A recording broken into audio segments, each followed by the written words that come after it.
কুয়াকাটা নামটির সাথেই মিশে আছে নৈসর্গিক সৌন্দর্যের এক লীলাভূমির আহ্বান। এই কুয়াকাটাকে আবার সাগরকন্যাও বলা হয়ে থাকে। আজকের এই ভিডিওতে আপনাদেরকে ঘুরিয়ে দেখাবো কুয়াকাটা সমুদ্র সৈকতের সৌন্দর্য, আর সেই সাথে আপনাদেরকে জানাবো কেন এই অঞ্চলকে বাংলাদেশের সাগরকন্যা বলা হয়। ভিডিওর একেবারে শেষে থাকবে কুয়াকাটার একটি স্পট যা হয়তো আপনি এখনও দেখেননি।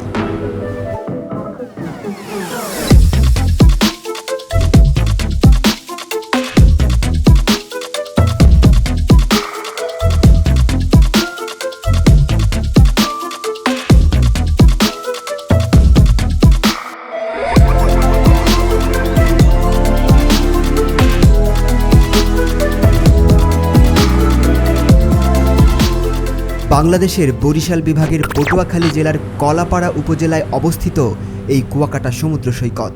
সড়কপথে ঢাকা থেকে কুয়াকাটার দূরত্ব ৩৮০ কিলোমিটার এবং বরিশাল বিভাগীয় শহর থেকে ১০৮ কিলোমিটার। সরাসরি কুয়াকাটা পর্যন্ত আসতে আপনাকে মূলত সড়ক পথই ব্যবহার করতে হবে। বাস, প্রাইভেট কার, মাইক্রো কিংবা মোটরসাইকেল যোগে আসতে পারবেন সাগরকন্যার ডাকে। তবে আপনি চাইলে লঞ্চেও আসতে পারবেন। সেক্ষেত্রে সরাসরি কুয়াকাটায় পৌঁছার জন্য আপনাকে লঞ্চ থেকে নেমে আবার বাসেই উঠতে হবে। কুয়াকাটা নামের পেছনে রয়েছে আরাকানদের ইতিহাস। আরাকানদের ইতিহাস ও কুয়াকাটার নামকরণ নিয়ে থাকবে পৃথক পৃথক ভিডিও। সেই ভিডিও মিস না করতে চাইলে অবশ্যই ফেসবুকে আমাকে ফলো এবং ইউটিউবে সাবস্ক্রাইব করতে হবে।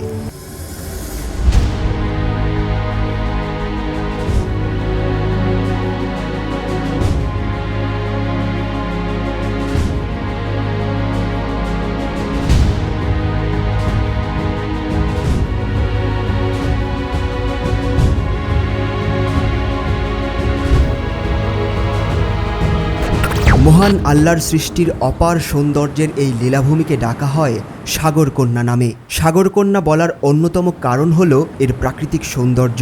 এটি বাংলাদেশের অন্যতম নৈসর্গিক সমুদ্র সৈকত। সৈকতের আশেপাশে রয়েছে সবুজ বনভূমি ও ম্যানগ্রোভ বন। কুয়াকাটাকে সাগরকন্যা বলার আরেকটি কারণ হল এর অবস্থান। কুয়াকাটা বাংলাদেশের একমাত্র সৈকত যেখান থেকে সূর্যোদয় এবং সূর্যাস্ত দুটোই দেখা যায়। এটি পর্যটকদের কাছে একটি বিশেষ আকর্ষণ।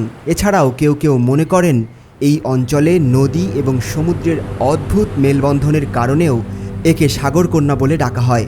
কুয়াকাটায় আসতে সাধারণত সবাই রাতের জার্নিটাই পছন্দ করেন এবং অধিকাংশ মানুষই ভোর হওয়ার আগেই পৌঁছে যান সাগরকন্যার তীরে। সে সময়টাতে আপনি চাইলে ছুটে চলে যেতে পারেন গঙ্গামতি চরে। এখানে দাঁড়িয়ে আপনি সূর্যোদয় দেখতে পারবেন। তবে আরেকটু সুন্দরভাবে দেখতে চাইলে গঙ্গামতি লেক পার হয়ে কাউয়ার চরের বসুধা আইল্যান্ড যেতে পারেন। সেখান থেকেই আপনি একেবারে কাছ থেকে উপভোগ করতে পারবেন অথই জলরাশির বুক চিরে ধীরে ধীরে পূবের আকাশে উদিত হচ্ছে সোনালী সূর্য। শুরু হচ্ছে একটি নতুন দিনের। এই কাউয়ার চর, বসুধা আইল্যান্ড এবং ঝাউবন নিয়ে পৃথক আরেকটি ভিডিও পাবেন খুব শীঘ্রই। এই মুহূর্তে আমি দাঁড়িয়ে আছি কুয়াকাটার কাউয়ার চরে। এখানে দাঁড়িয়ে দেখছি আজকের সকালের নতুন সূর্য। সোনালী আভায় ভরে গেছে গোটা আকাশ, আর এই নতুন সূর্য উদয়ের মধ্য দিয়ে আজকের সারাদিনের আলো আলোকিত করবে আমাদের এই পৃথিবীকে। সূর্যোদয় দেখা শেষ করে আপনি চাইলে ঝাউবনের নির্জনতা দেখে নিতে পারেন। একা থাকলে গা ছমছমে একটা ব্যাপার আপনাকে পুরো অ্যাডভেঞ্চারের স্বাদ দিতে পারে। তারপর আপনি চলে আসতে পারেন মিশ্রিপাড়ায়। এই এলাকায় মূলত রাখাইনদের বসবাস। এখানে আপনি দেখতে পাবেন রাখাইনদের একটি বৌদ্ধ মন্দির, পাশে আছে প্রাচীন একটি কুয়াও, আছে ছোটখাটো একটি মার্কেট যেখান থেকে আপনি কেনাকাটাও করে ফেলতে পারবেন পছন্দ মতো। কেনাকাটা শেষ করার পর ফিরে আসবেন মূল সৈকতের কাছে। হোটেল থেকে কিছুটা বিশ্রাম নিয়ে সমুদ্রের ঢেউ ভাঙতে নেমে পড়তে পারেন আপনি। আমি সাধারণত একবার সমুদ্রে নামলে আর কোনো হুঁশ থাকে না, মনেই চায় না এই মুহূর্ত কোনোভাবে শেষ হয়ে যাক। তারপরেও উঠতে হয় এক সময়। সকালে সূর্যোদয় তো দেখলেন, এবার সূর্যাস্ত দেখার পালা। সেই সাথে আছে লাল কাঁকড়া সহ হৃদয় জুড়ানো সৌন্দর্য উপভোগের আকর্ষণ। বেরিয়ে পড়ুন সেই উদ্দেশ্যে। বেশ কিছুক্ষণ বালুময় সৈকতে হেঁটে ঝিনুক কুড়িয়ে আপনি মনে এক অন্যরকম প্রশান্তি পাবেন বলেই আমার বিশ্বাস। আর লাল কাঁকড়ার চরে পৌঁছে আপনি কাঁকড়া দেখে বিমোহিত না হয়ে পারবেন না। এই কাঁকড়াগুলোর বিশেষত্ব আপনাকে বেশ আনন্দিত করবে। ও আরেকটা ব্যাপার, লাল কাঁকড়ার দেখা কিন্তু আপনি কাউয়ার চরেও পেয়ে যেতে পারেন খুব ভোরে। লেবুর চর ধরে এগিয়ে একেবারে শেষ প্রান্তে দেখতে পাবেন তিনটি নদীর মোহনা। আমি এখন যে এখানে দাঁড়িয়ে আছি এইটা 3 নদীর মোহনা।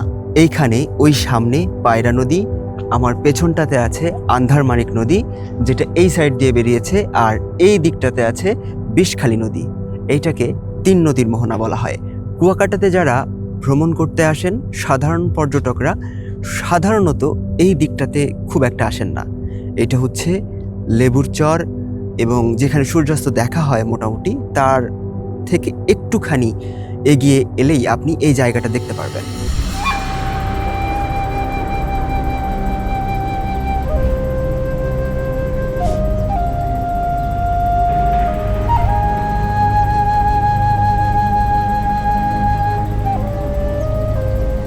একদিনে এত কিছু আমাদেরকে ঘুরে দেখিয়েছেন জুলহাস ভাই।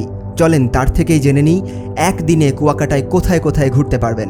আমাদের কুয়াকাটা আসলে সকালবেলা সূর্য উদয় গঙ্গামতির চর যেতে হবে, তারপরে ওপারে কাউয়াচর দ্বীপ, লালকাকড়াচর, ঝাউবন, রাখাইনপল্লী, তারপরে যেতে হবে গ্রাম পথে রাখাইনপল্লী, মির্চিপাড়াতে 200 বছর আগের মিষ্টি পানির কূপ, রাখাইন মেলা, কাপড় চোপড় বনে তাঁতি, তারপরে কুয়াকাটার কুয়াকাটা স্বর্ণ মন্দির। এটা গেলে দুপুরবেলা ট্যুর। তারপরে আপনি বিকালবেলা আসবেন সূর্য অস্ত, আসবেন লেবুর বনে পারবেন সূর্য অস্ত এবং 3 নদী মোহনা, সুন্দরবনের পূর্ব অংশ, শুটকিপল্লী, ফিশ ফ্রাই। অনেক ধন্যবাদ আপনাকে। আমি আশা করব আমার দর্শকদের মধ্যে যদি কেউ এসে, আপনার নাম্বার দিয়ে দেওয়া থাকবে, যদি কেউ এসে আপনার সাথে যোগাযোগ করে তাকে আপনি সবকিছু ঘুরিয়ে দেখাবেন ইনশাল্লাহ যথাসাধ্য চেষ্টা করবেন আমাদের জুলহাস ভাই, তাকে অনেক ধন্যবাদ। আমার পেছনে পশ্চিমের আকাশ ছেয়ে গেছে গোধূলির রঙে। গোধূলির রং আস্তে আস্তে ছড়িয়ে পড়ছে গোটা আকাশে, ডুবে যাচ্ছে সূর্য, শেষ হয়ে যাচ্ছে আজকের দিন। কুয়াকাটা সমুদ্র সৈকতের লেবুর চর এলাকা থেকে দাঁড়িয়ে আজকের মতো এখানেই বিদায় নিচ্ছি। দেখা হবে পরবর্তী ভিডিওতে।